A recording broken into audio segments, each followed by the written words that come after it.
I was told by whoever it was, we don't hire women. And he was saying that while there was a woman worker not 25 feet behind him. Well, it was pretty clear that my being female was not his objection. Hello, my name is Emmy DeGrappa. Each week, we bring you stories asking our guests the question why. We learn about passion, purpose, and the human experience. Brought to you by Wyoming Humanities with the generous support of the Wyoming Community Foundation. This is What's Your Why?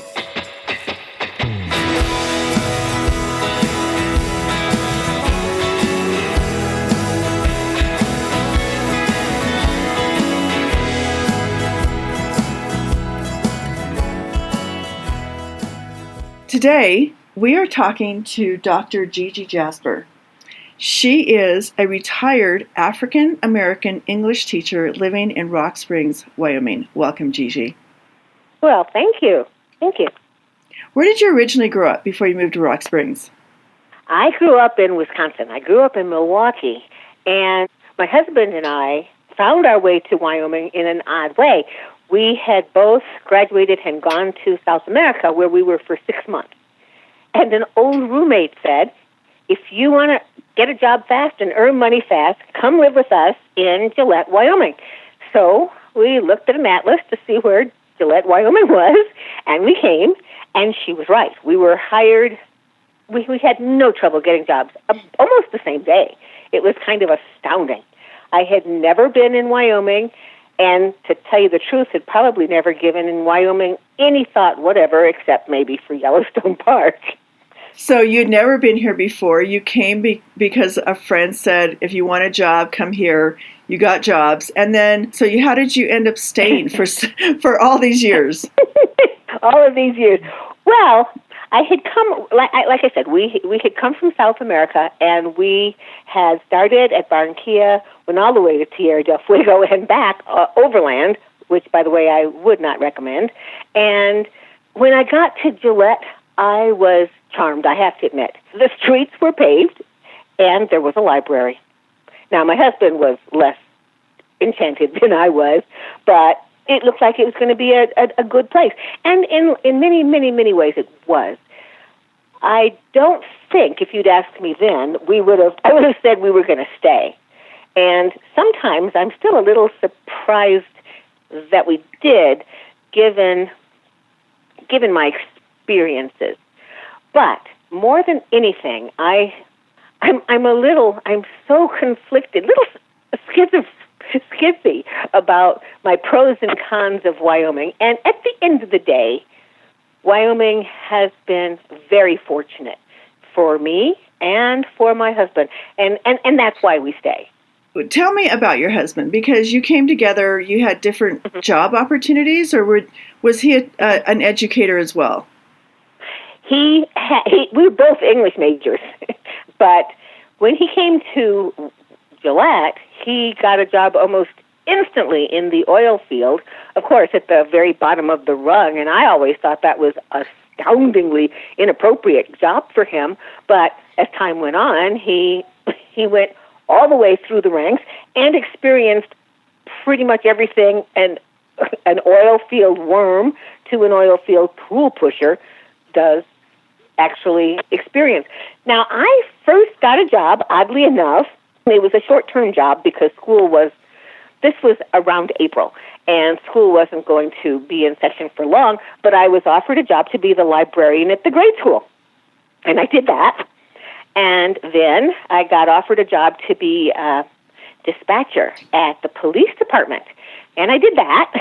And then I had an opportunity to apply for UPS for Christmas help, and they were paying astoundingly well. I think it was $6 an hour, and I did that. But prior to that, I had gotten the job at UPS because I had gone to job service. And as I was sitting right there in the job service office, somebody called from a construction company called N.A. Nelson and said, if you've got anybody who's breathing, send them over here. So I went, and I was told by whoever it was, we don't hire women. And he was saying that while there was a woman worker not 25 feet behind him. Well, it was pretty clear that my being female was not his objection. And so, in some ways, my welcome to Wyoming was having to file with the EEOC. Wow. And you hadn't been here that long. No, months. Not even, months. It was a very, very little time. Well, it got put off and extended, and it put off and extended. And I was an English major. I wrote extensive notes. I had extensive documentation. And the EEOC basically said, oh, well, we're overworked and underpaid, so nothing happened. So from then on, now N.A. Nelson was working on I-80. It was a federal project. I mean, all of it was pretty clear-cut, but they couldn't be bothered.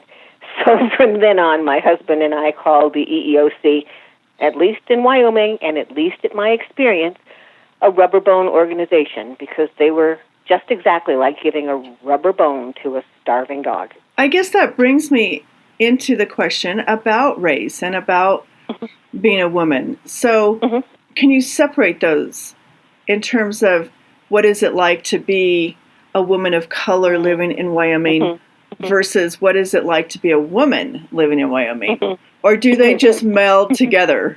For me personally, they kind of meld. I wouldn't say one was more difficult than the other, but I know why. After we were kind of both transferred to Rock Springs, I believed I had never been any place. In fact, if it hadn't been for the unpleasantness with the N.A. Nelson Company, my feeling was I'd never been any place where you were judged more by the quality of your work than by who you were.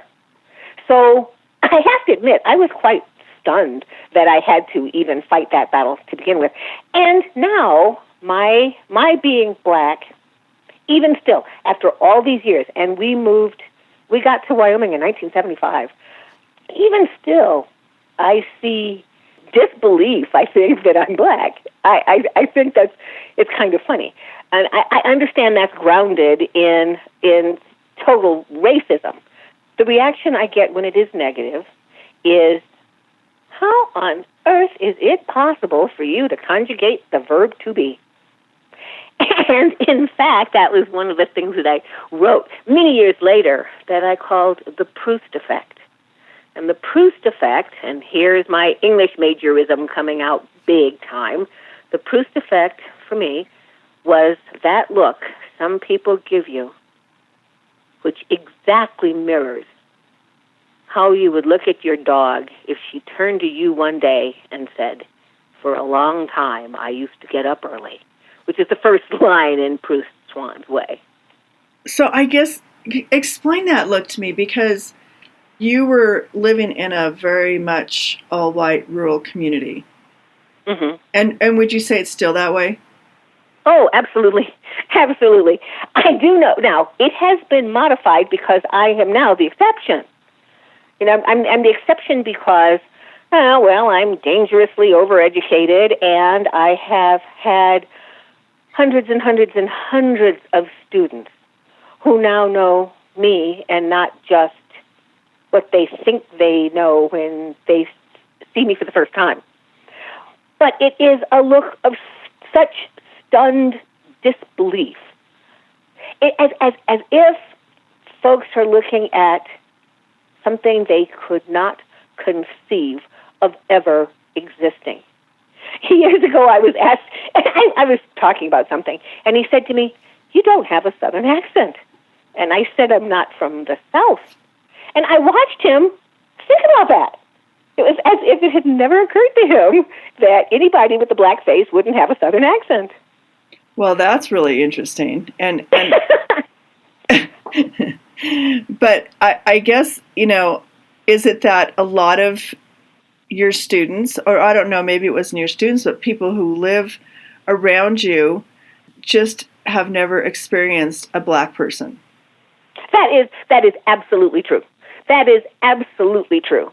And when I was working for UPS, I was delivering in Cokeville, and I drove to Cokeville every day, and it was real early in UPS's tenure in Wyoming.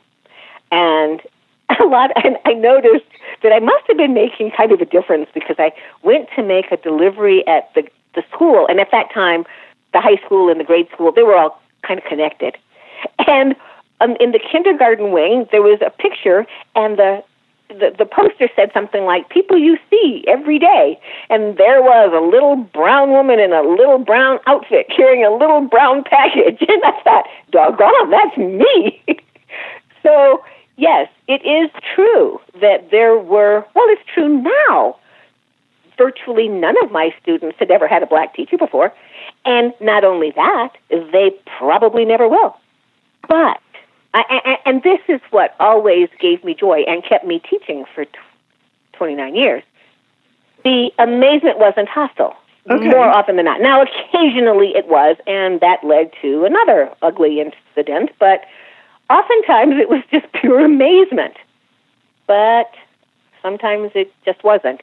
The notion that many teachers of color, have to prove that I'm worthy to teach them because it is inconceivable that I would know more than they, even if they're 15.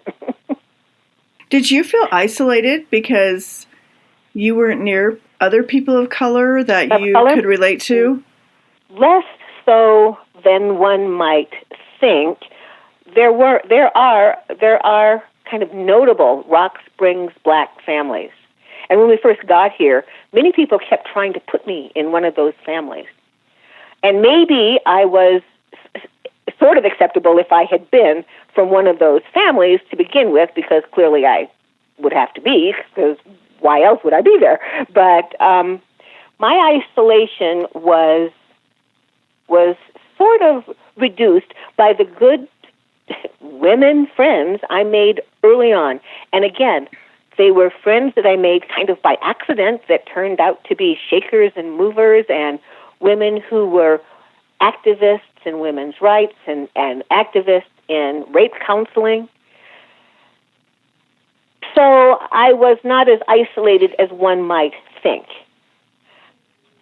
And when I became a teacher in Rock Springs, kind of by accident, there was never any question that I was equipped academically, and in fact probably better equipped than some teachers to do exactly what I was doing. So there was that grudging admiration from some, and from others, just plain old-fashioned acceptance from the get-go. There may be a couple of reasons for that. So it may be that Rock Springs has a lot of really fine people. It also may be that it's hard to be afraid and hate people you don't actually see. There really are not and were not that many people of color in Rock Springs. Certainly not in the 70s and the 80s.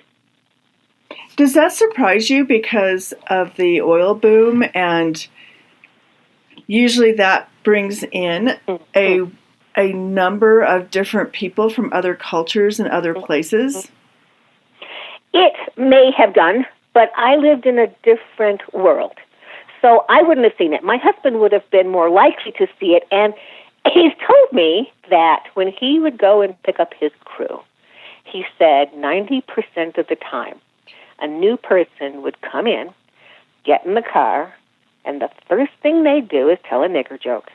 Now we know, but think about that. We know what that means. They were trying to find friend, foe. They were trying to find what group they were in, and they wanted to know how to play it. He said it happened all the time. But we do, as individuals in society, look for our place. And that's a crude, stupid, backward way of doing it, but it is also a very common way of doing it. It could have just as easily, or maybe not just as easily, but it could have also been a woman-bashing joke.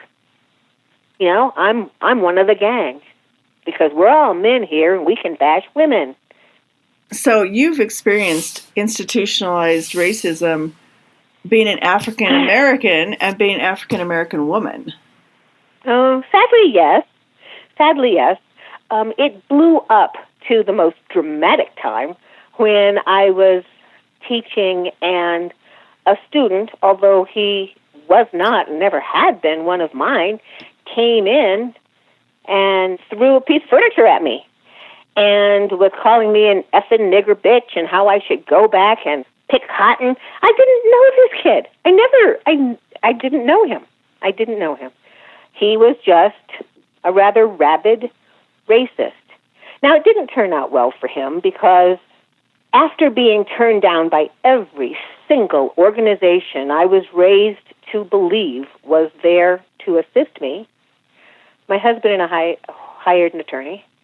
And fortunately, this kid was 18. So we sued the kid and the school district because the school district virtually said nothing happened either. And after 3 years of an ugly fight and countlessly having our house egged and having our windows shot, we won. We won.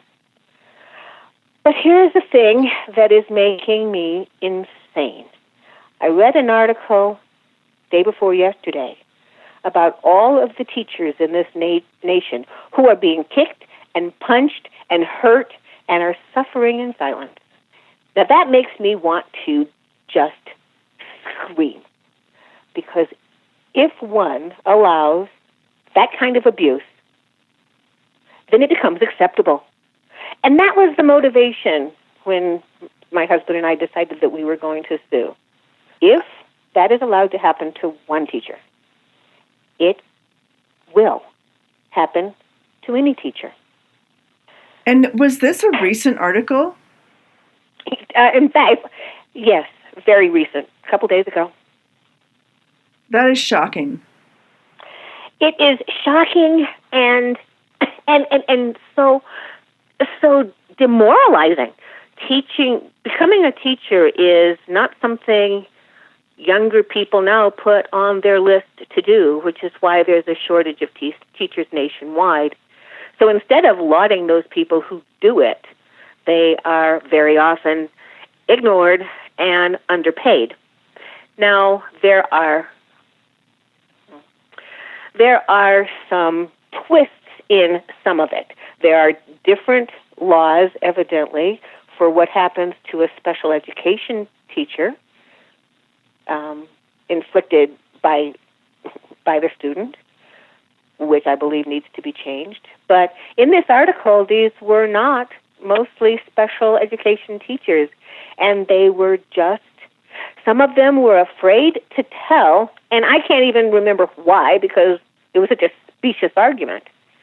Some of them just weren't fighters, and I don't understand that either, because if you won't fight for yourself, why would one expect anyone to fight for you? But it is a very big deal. And in my case, life changed for a number of teachers, I think, when we won. Because it was very public, it was pretty ugly. It should never have happened and would not have happened if I'd gotten any satisfaction, i.e. an apology, but I didn't. But after that, some teachers sort of felt like, one teacher said to me, somebody said something nasty to them, and they turned to her and said, I'm going to tell Gigi. And that was kind of the end of that. That's funny. I had no idea that some little crazy teacher could sue them and make them pay her. But once it's done, it sort of set a tone. Well, I can see why reading an article like that just recently, and especially in light of what happened to you, but thank God you were victorious in that situation, but that it's still going on. But is it racially motivated? No, it doesn't seem to be. It does not seem to be racially motivated. And that is another thing that makes me just scratch my head in disbelief. A lot of it is very, very bad behavior by poorly raised children. And then no support, not enough support by the powers that be. Now, the end of this article talked about how in this particular district they were going to form a task force to look into it and investigate everything. My feeling is, well, now, that's a real good way to never have to deal with something again. Form a committee to look into it. Yeah, that'll never happen, right? It'll just stay in the committee. So exactly. So what are the things that you are doing or have done that mentor other young women of color in the community? Or young people. Young sure. people. I rarely had a black student, and I always loved it when I did because it was so interesting. Because I knew that he or she had probably not had a black teacher before, and I was kind of a character. But one of the advantages, and this is again that dualism, I was oftentimes looked at as the sole representative of all black women in the world, the end, which is ridiculous. On the other hand, I was the sole representative of all black women in the United States to these kids who've never known one. So it was my age and my experience that allowed me to say things I might not have said in a different setting. I think that if students were to say what they most remembered about me was that I tried to teach them to fight back. Don't roll over and play dead, period. Because it is true. If you don't, there are times when one has to stand up for what you believe, even if you're the only one on your feet, period. You've got to do it. Maybe that's what I'm most proud of. I was saying, this was a few years ago, I was talking about consciousness-raising groups from the 1970s and 80s and what women did in Rock Springs. And one of my students said right in class, well, why don't you start it again? And she caught me up short, probably because I fought that fight once, and it's now their time. Their term. But they didn't even know the term CR group. They never heard it. And so I had students who believed absolutely that racism was something that Martin Luther King had taken care of. That sexism really didn't exist too much, that all women got paid the same amount of men for doing the same job. They really, really, really, really believed that. And I'm not sure I convinced too many, well, I might have convinced some, that it wasn't true. When I was in high school, many years ago, and I was in high school, I think the average wage for women versus men was something like 72 cents an hour. 72 cents as opposed to $1. And I said, excuse me for not being overwhelmed at those few pennies difference, since I graduated from high school in 1970. Wow. But you have you have so many great stories, and I so appreciate your time. And I love that you're still a fighter, an overcomer, and you still have such a strong, wise voice. Thank you so much, Gigi.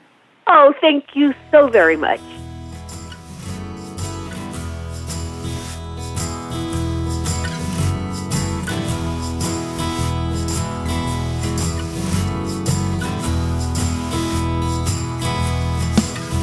Thank you for joining us for this episode of What's Your Why? Brought to you by Wyoming Humanities with support from Wyoming Community Foundation and generous supporters like you. To learn more, go to thinkwhy.org, subscribe, and never miss a show.